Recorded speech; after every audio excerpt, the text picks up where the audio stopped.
여러분 안녕하십니까. 잘난치 않은 옥군입니다. 9월 22일 오전 9시 돼가고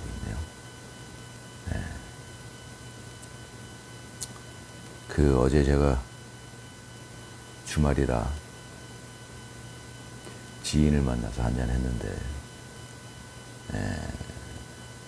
그 친구는 저랑은 정치 얘기를 할 수 있는 우파죠. 그러니까 사실은 뭐 우파라기보다는 그냥 평범한 사람인데, 제가 보는 관점에서는 그냥 정상적인 사고를 하는 사람이에요. 그 사람이.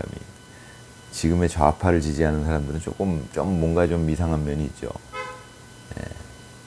정치 얘기를 하지도 못하고, 자기들 생각과 반대 얘기를 하면 막 난리를 치고 그러니까 합리적인 얘기를 해도 받아들이지 못하고, 그런 면이 있는데, 어찌됐건 이제 그 친구와 얘기를 하다가 그런 얘기를 하게 됐습니다. 지금 현재 이제 제가 전에도 드린 말씀인데, 그러니까 이제 지금 아쉬움이 많이 남는 게, 예를 들자면 조희대 대법원장이 그때 당시에 파기환송이 아니라 파기자판을 했으면 지금 상황이 어땠겠느냐, 이제 이런 얘기들이죠. 그런 아쉬움이 남죠. 또 헌법재판소에서 정상적인 판단이 나왔으면은 윤석열 대통령이 복귀하는 상황인데, 이제 그런 아쉬움들이 남는 거죠. 또 한 가지 아쉬움은 김문수 후보가 그때 당선이 됐으면 어땠겠느냐. 또 한 가지는 김문수 후보가 그때 승복 선언을 안 하고 부정선거를 파헤치자고 했으면 어땠겠느냐. 이제 이런 생각들이 있는 거죠. 아마 지금 우파 쪽 사람들은, 뭐 저도 그렇고요. 대부분 그 생각을 할 겁니다. 그런데 이제 저는 전에도 한번 말씀드렸지만 그 부분에 대해서 좀 독특한 생각을 갖고 있죠, 제가. 아주 큰 틀에서 보면 이재명 당선자는 한 번쯤 대통령 노릇을 했어야 되지 않느냐.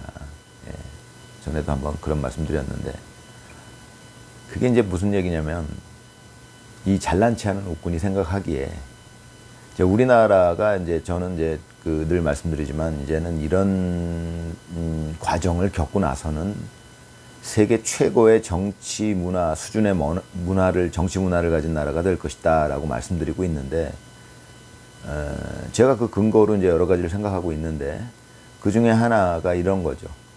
이재명 당선자가 만약에 당선이 안 되고 그때 당시에 만약에 김문수 후보가 됐다고 칩시다. 뭐 여러 가지 아까 네 가지 경우 중에 한 가지만, 예를 들어서 이제 파기자판을 했다고 칩시다. 그러면 이재명 당선자는 대통령으로 못 나와요. 파기자판으로 예를 들어보죠. 뭐 네 가지 다 예를 들 수 있는데, 파기자판을 예를 들어보면 이제 파기자판을 해서, 그러면 파기자판을 해서 대법원이 그냥 바로 선고를 때리는 게 파기자판 아닙니까? 그러면 이재명 당선자는 이제 당선, 그러니까 피선거권이 박탈되니까, 그럼 대통령 선거에 못 나와요. 그럼 김문수 후보가 됐겠죠, 물론. 그런 상황인데, 문제는 말이죠. 그렇게 됐을 때 어떻게 됐겠느냐, 이제 시뮬레이션을 해보자 이겁니다, 우리가. 그렇게 했으면 이제 제가 생각하는 관점은, 뭐 우파는 당장 기분이 좋죠. 민주당 쪽은 뭐 초상집 되겠죠. 그런데 문제는 말입니다. 민주당 쪽 지지자들이 꽤 많은데, 그 사람들이 속아가지고, 제가 보기엔 속아가지고 지금 이재명 당선자를 지지하고 있는 사람들이 꽤 많은 숫자인데, 지금 아직도 꽤 많은 숫자예요. 부정선거를 감안하더라도, 부정선거도 만약에 이재명 당선자의 지지자가 전혀 없었다면 부정선거를 할 수가 없잖아요.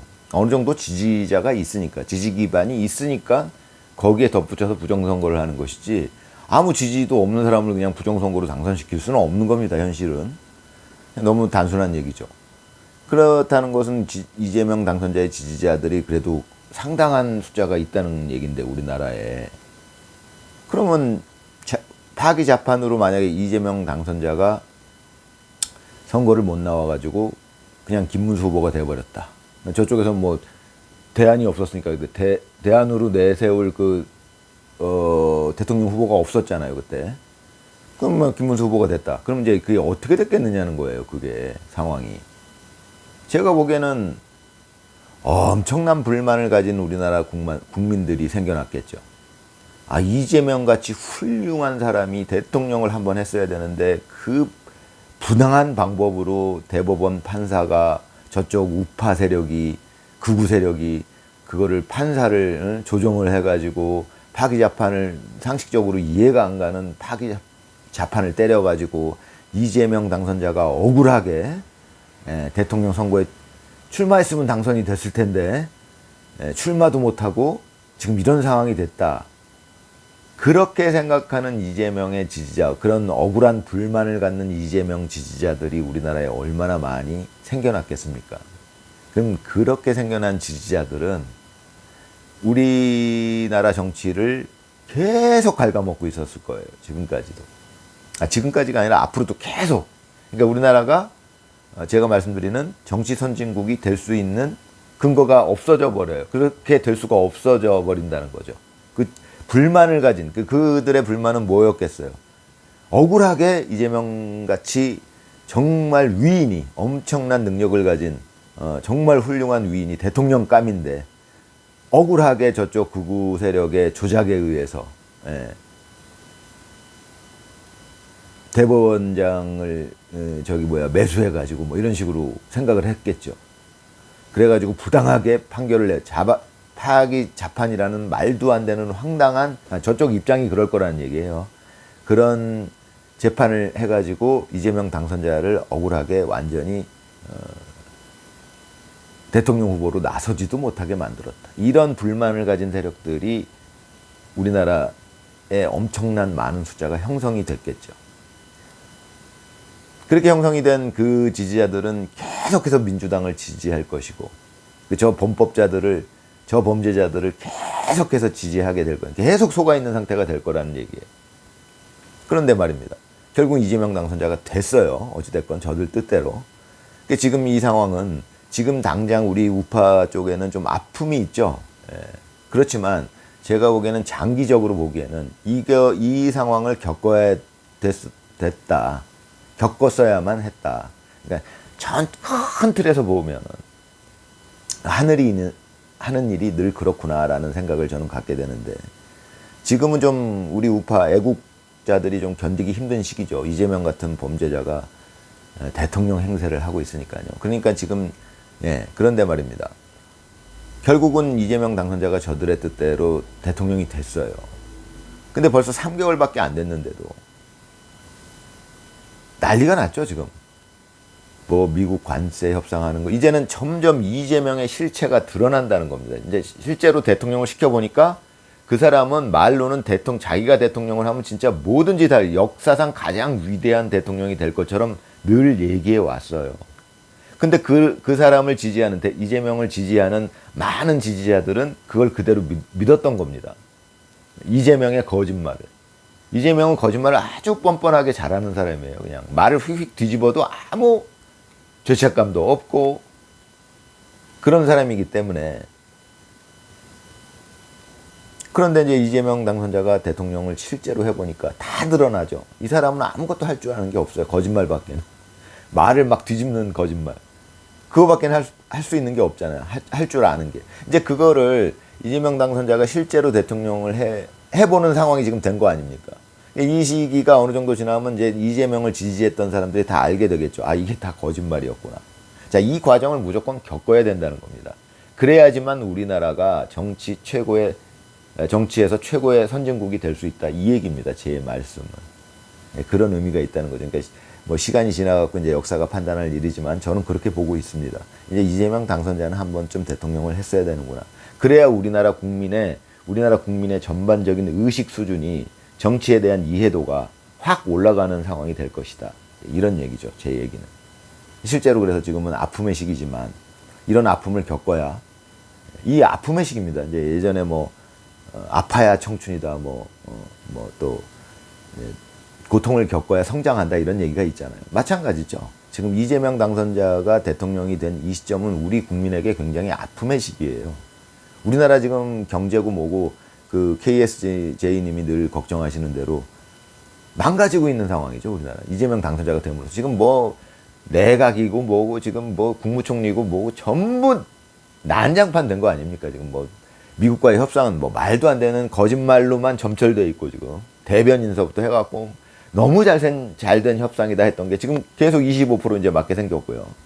하나도 협상이 된 게 없는데 계속 거짓말로 정말 잘된 협상이었다. 이게 늘 이재명의 방식이었거든요. 그걸 이제 이재명 지지자들만 몰랐다는 거죠. 왜냐하면 그 말을 그대로 믿었으니까. 근데 이제 이게 다 지금 드러나고 있는 과정이잖아요. 근데 이재명 당선자가 대통령이 안 됐으면 드러날 기회가 없었던 거예요. 늘 불만이었겠죠. 이재명이 됐어야 되는데. 그 정말 유능한 그 이재명, 정말 그 사람이 한번 대통령을 했어야 되는데. 이렇게 계속 그 분위기가 계속 형성이 됐을 거라는 얘기예요. 그건 우리나라 정치의 발전을 계속 발목 잡았을 겁니다.